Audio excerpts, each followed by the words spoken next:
First drink of the day. Well, a very good morning to you and a warm welcome back to another week on my plot. And we had a lovely weekend away in the caravan last week. Went to the Malverns 3 Counties summer show. It was a fantastic show and super weather. Yeah, really enjoyed our weekend. And I've been busy at work. It's a busy time of year, you can understand that. I've taken to, because I'm working longer days to get the work done, I come up here after work and I stay through the evening.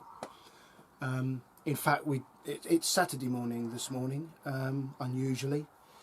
Last night I stayed up here yesterday afternoon into the evening, and Cheryl brought our tea up here and we had a lovely evening up here on the plot. We're just on the cusp of all the fruit, and I've looked back at last year's videos, sad as I am, and we're about 3 weeks behind. Last year we were far more advanced. I was picking punnet, or Cheryl was picking punnets and punnets of blackcurrants. The strawberries had gone over. Interesting how every year is different, subtle or otherwise. So yeah, first of all I'll start by showing you a few clips of our weekend. Then I've got a couple of clips of one of a harvest during the week and then last night, and then we'll have a wander around the plot. I've got a few things to show you, so you're very welcome. Let's start with last weekend.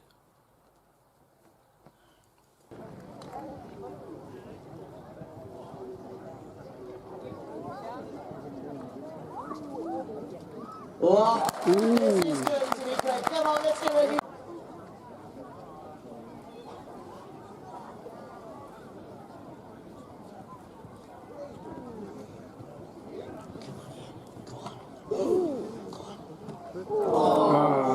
Oh, he's off.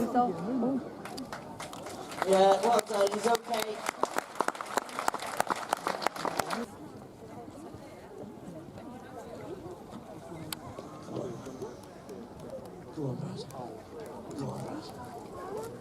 Oh, well, what a brilliant effort.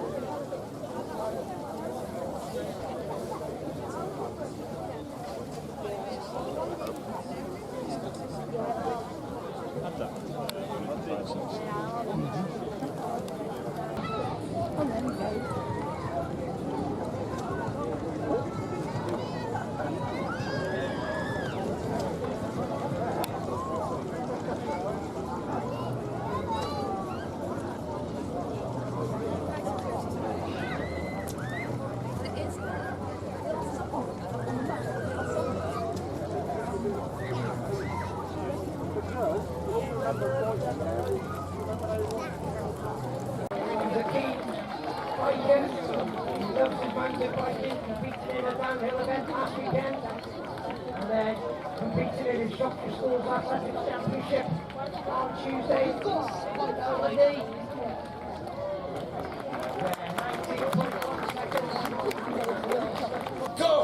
John Dunstall with a nice start. He had the axe swing on the way up before the whistle blew, so that's good. That means he was prepared for action as they both start getting working on the...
checks all round the move, just to call up for another half an hour, and we'll then move on to the next stage. How's your ice cream? Don't be rude. It's blooming lovely. Oh, you want some? Mm. You do? Jones, congratulations. Ooh.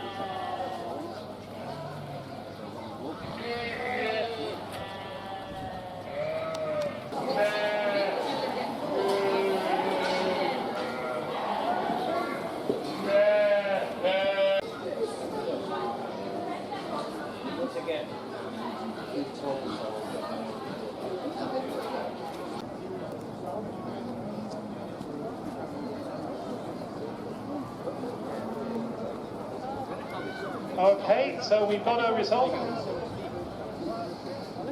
This is junior handlers under the year 8 years of age. Oh, they start young these days, don't they?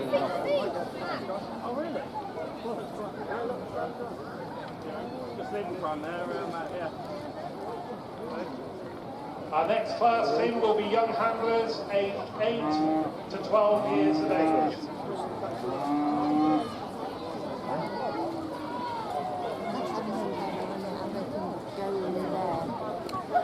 Yeah.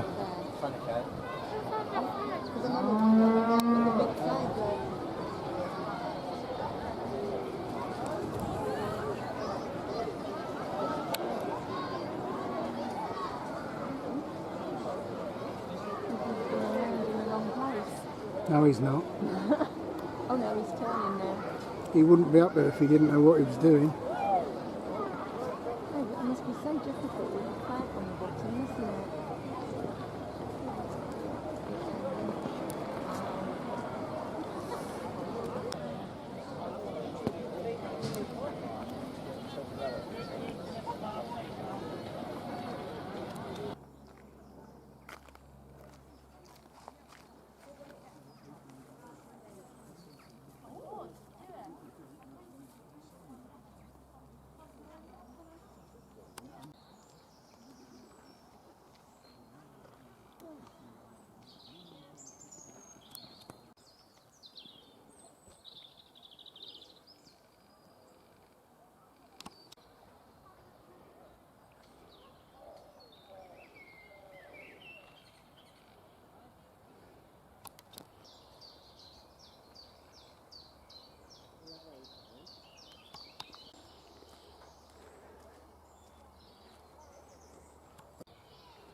Yeah. Beautiful.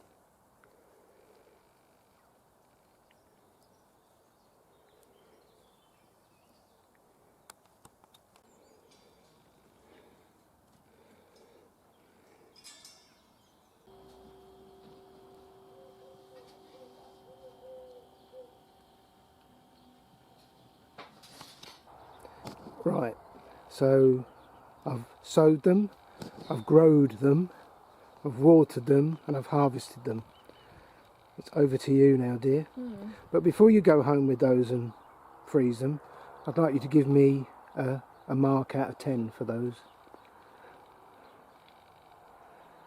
Remember, family and friends are going to see this. Be kind. 8. 8.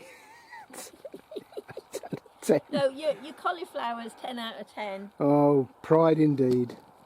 Yeah, so it's the broccoli that's let me down. Yeah. Don't ask me why. No. You tight ass with your scoring. No, your cauliflower's 10, your broccoli's 8. Can I go now? You may go. You may go to the car.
Right, back on the plot. A quick update on the celery, and it's doing okay. I don't suppose it's growing as well as it would in the ground, but the point is nothing's damaging it. There's no slug damage, and they're growing in the bottle quite well, and you can see from that shot there that the root, there's only a tiny little drilled hole in the bottom of the bottle cap, but the roots have gone through and are enjoying their permanent water supply. So I'm fairly confident to say that so far it's a success, but of course I haven't harvested anything yet. But so far with the celery, so good. Sticking with the good news stories, if you're a regular you'll remember that the last video I chopped down some fruit trees that Terry, my mate, gave me. I had to be quite ruthless with them if you're going to make step over trees, and I hope you can see there that in the 2 weeks since I chopped them, lots of brand new growth, and I've already got one leader there that in a few weeks I'm going to be able to train in horizontally.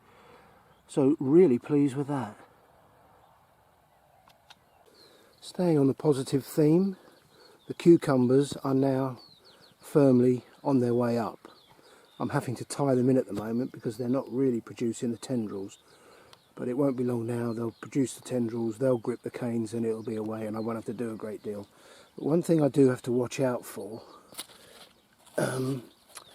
is this sort of thing. These, because of course, very much like tomatoes, the cucumbers just want to grow and sprawl everywhere, and I want them to go up the canes. So these leaders that are going off across the floor, I'm going to nip them all off and concentrate the plant's efforts on the vertical, and I believe there are some small cucumbers forming. In fact, there's the flowers, and you can see the fat growth behind the flower, which denotes the growth of a cucumber. So yeah, very pleased with the cucumbers. I'm just going to spend 5 minutes now chopping off all those stems that I don't want. Of course, not everything is rosy in the garden, and unfortunately, I have to say it was expected. These are the Sutton broad beans that I sowed in the spring. They're a dwarf variety, and the black fly have decimated them.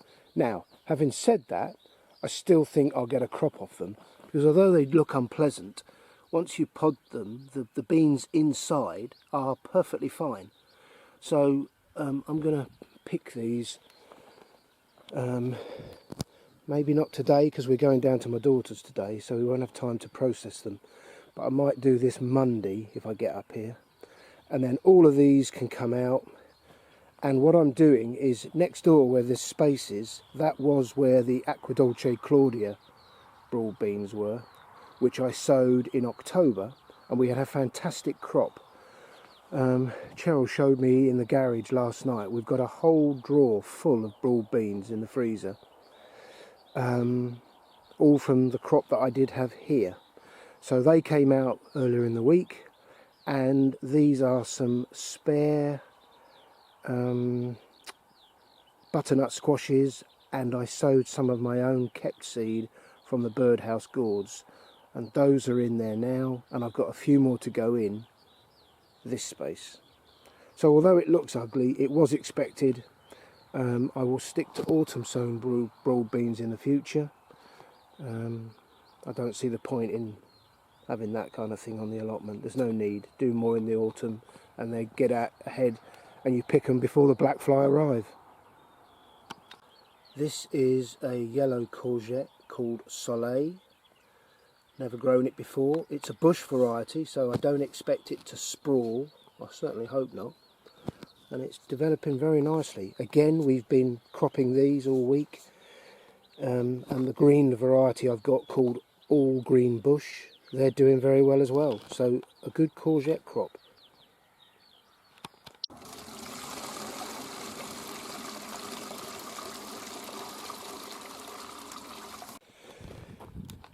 Well, of course, you will have seen earlier Cheryl giving me 10 out of 10 for the one cauliflower that we've harvested this year.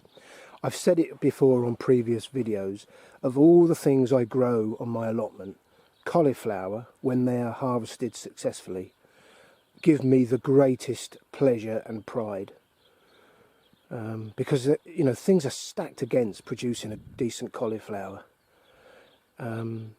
So yeah, I'm really pleased with that one, and I've got another 5 or 6 here. But we've harvested over a dozen broccoli or calabrese so far.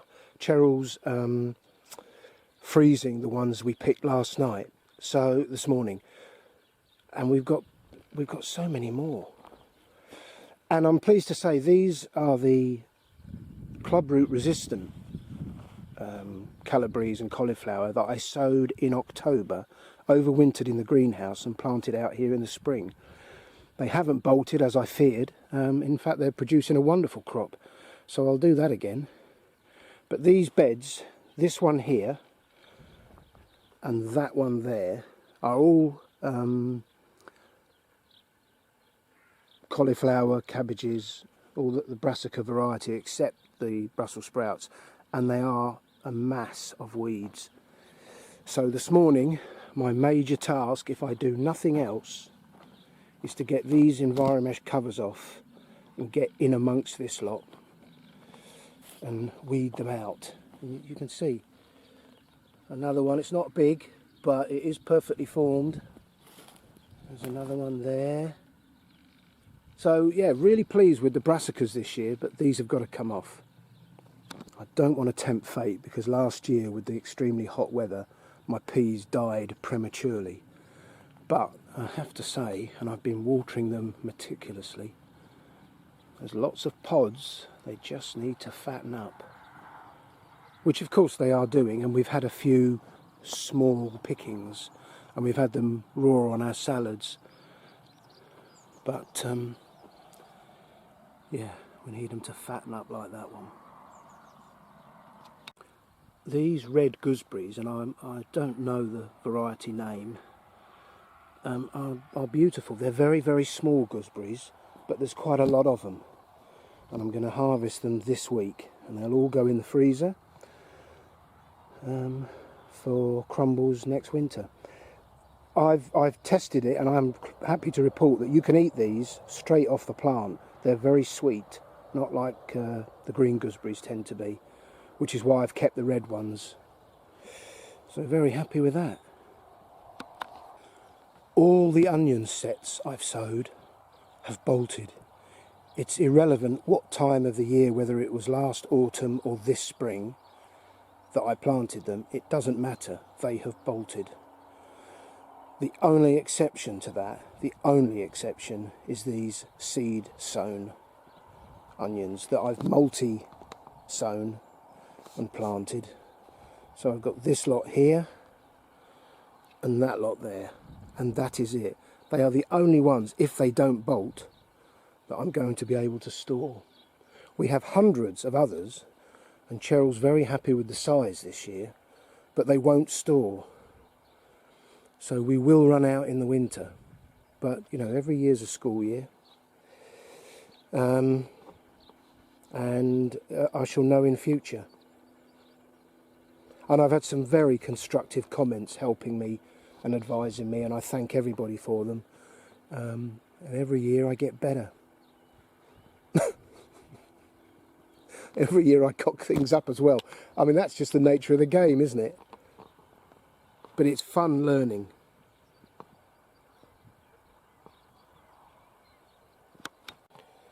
And now that all 3 rows on the main crop Sarpomira are up, it shows exactly how my thinking is working. So these were sown in April, these were sown in May, and these were sown on the 4th of June. And you can see the different stages of growth. Really happy with that. I've said it in previous years, the tomatoes are a lot of work. A lot of work. Almost every visit I come up, I have to go through and take out the side shoots, tie them in because they grow away from the canes. And yesterday afternoon I took off the lower leaves of each plant, and I've got 53 plants. So I took the lower leaves off so that I'm not splashing them, because I make sure I don't get the water on the leaves. I put the water on the ground, and taking those lower leaves off just helps me to do that without splashing the plant and encouraging blight. Although this is Crimson Crush, a blight resistant variety. If you've been with me for a long time, you will know that I'm quite fastidious and I like to keep a neat and tidy allotment. But in June, with the glorious summer that we're having, some things have to give. And I remember saying, I think it was last autumn, that the way I'm growing these in these 3 separate rows would enable me to put a foot either side and hand weed. Well, something has to give, and I'm afraid I just don't have the time or the energy to get in there and do that. And I've sort of said to myself, you know, don't beat yourself up over it. The plot is neat and tidy, and you know, you can't make it perfect. The onions are growing fine. I mean, they've all bolted, as you can see, but again, I'm not going to worry about it. I can't help that. And then here's another example, this path. It pains me greatly that it looks like that with all those weeds, but it's low down the priority list, so you know, it can't be perfect. Nothing is. Well, don't let it be said I ever shy away from controversy. So for the ladies in the audience, quickly hit the subscribe button before you go away. They took the vanity from the peacock, the cunning from the fox, the brains from the jackass, the jawbone from the ox, the venom from the viper, the stinger from the bee. They put them all in my old woman and they bunged her onto me. Thankfully, Cheryl never watches these videos, so she'll never find out about that one.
I'd like to take this opportunity to say a special hello to my RAF friends.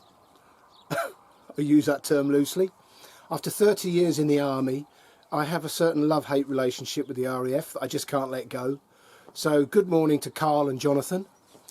And here's a little piece of useless information that I thoroughly enjoyed. It was an overheard RAF, excuse me if I read, RAF conversation during the Falklands conflict, and I love it. Argentinian air defence site. Unknown aircraft, you are in Argentinian airspace, identify. Aircraft. This is a British aircraft, I am in Falklands airspace. Argentinian air defence site. You are in Argentinian airspace. If you do not depart our airspace, we will launch interceptor aircraft. Aircraft. This is an RAF Tornado fighter aircraft. Send them up, I'll wait. I've watched, you know, because I was doing my commando training when the Falklands War was on, with full expectation of ended up going down there, but of course the Argentinians surrendered, thankfully. But I remember it as a classic time for the British Army, an immense national pride, and that's the sort of thing that gives me national pride. Our pilots out there, the Harrier pilots, and obviously the Tornadoes, and were they Vulcans, that bombers that came from the UK and bombed the runway in Stanley? I'm not sure. You know, immense pride in their abilities, and of course all the crew that went with them. And it pains me to say that about the RAF, but it is true. They were fantastic. You won't hear me say that again. And a couple of bits of useless information. Absolutely random, no theme to them, no purpose other than to inform and educate. That's what I'm here for. At age 32, Alexander the Great had conquered and created the largest land-based empire the world had ever seen. In 323 BC, he fell ill, and after 12 days of excruciating pain, he seemingly passed away. However, his corpse didn't show any sign of decomposition for 6 days. Modern-day scientists believe he had a neurological condition called Guillain-Barré syndrome, so he was paralysed and mentally aware when they buried him. Ugh. I have nightmares about being buried alive. Ugh. Right, here's an interesting one. Another quite unfortunate tale. Where does it go? Yes, right. I'm not sure how you pronounce this. Tsutomu Yamaguchi, Yamaguchi's easy, was a 29-year-old naval engineer and on a 3-month trip working in Hiroshima. On August the 6th, 1945, the atomic bomb was dropped on that city. Yamaguchi was less than 2 miles from ground zero. He survived and made his way to the railway station. Here he boarded an overnight train to Nagasaki. You know, sometimes in life you make some bad decisions.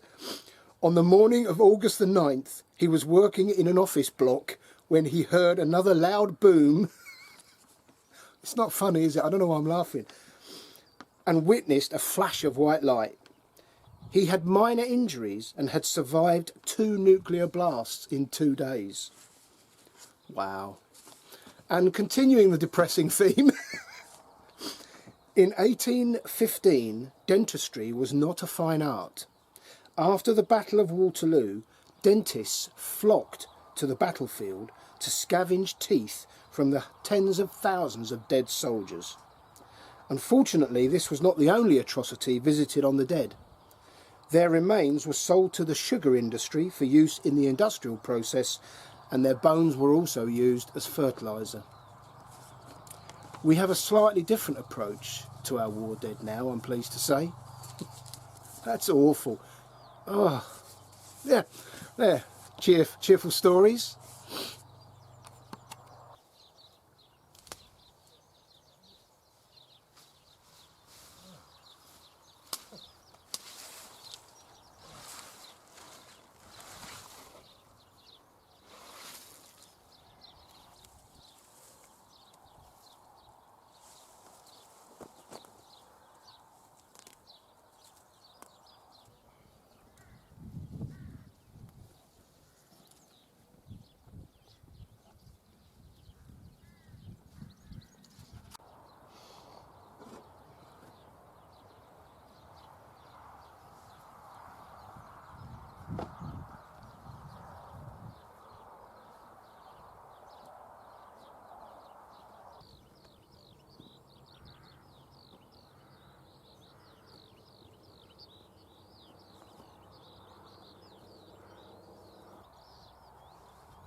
Oh wow, that's a hard job, and you've got to be quite ruthless and get stuck into it without stamping on or breaking off the brassicas. But I've taken quite a few of the old dying, browning lower leaves off them as well, so it's a good job done. It was worth the effort. Right, I'm going to sit down, cool off and have a cup of tea. Well, it's time to have a look at some of my garlic. There's a lot of rust on it. It was planted last October, but what I don't want is the cloves to start breaking off and growing. So there's a fine line between letting it grow to bulk up and letting it grow too far where it starts breaking into individual cloves. So let's have a look.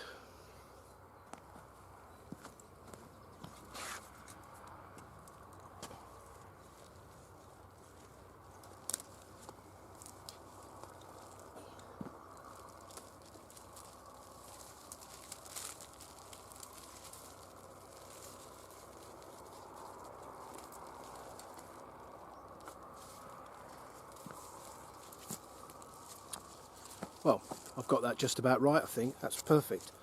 Oh, what a garlic smell. Fantastic. So I'm going to dig up a few more. They're not all ready, but some of them are. So I'm going to dig them up and I shall dry them under the roof there. And then we'll store them through the winter.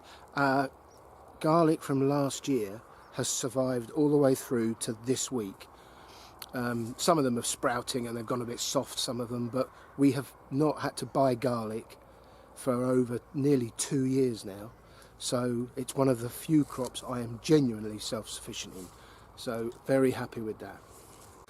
While I'm at it, I thought I've put 4 cloves of elephant garlic in last year, about October time.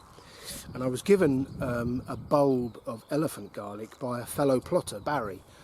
He's left now. That's got to be three years ago or so. And each year I plant more of it to develop a crop. So that's the garlic I've just shown you. That's called Eden Rose. Never grown that before, but it looks very good. And I've dug up one of my elephant garlics. They're not a great deal difference in size, but I have a question, all you horticultural experts out there. It's creating these little bulbules, or I don't know, you know. That's the elephant garlic. What's it doing there?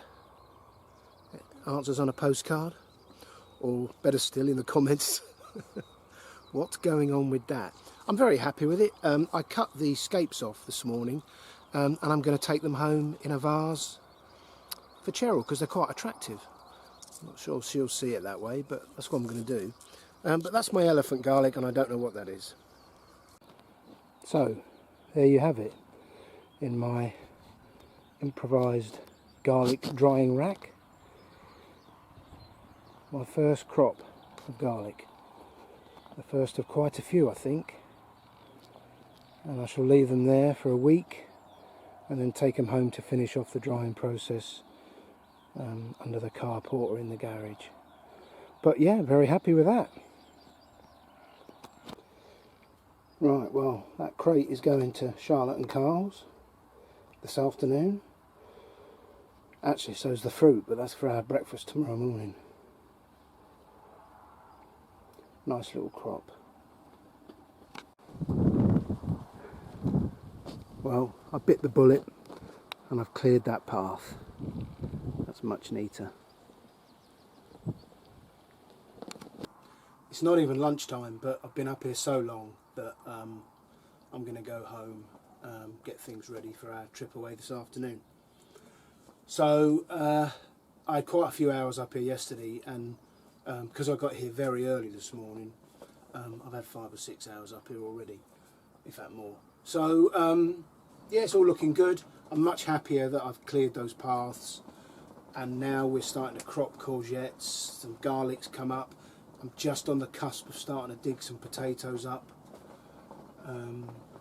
Yeah, it's all looking very good. Very pleased with the way it's going. Yeah, so far, touch wood, no real failures. But of course, you know, the summer is young. Anyway, thank you for watching this far. And I will be around next weekend. I'll have a few afternoons up here through the week, I think. So I should be able to keep on top of things. So yeah, I shall see you next weekend. So until then, look after yourselves, take care, bye for now.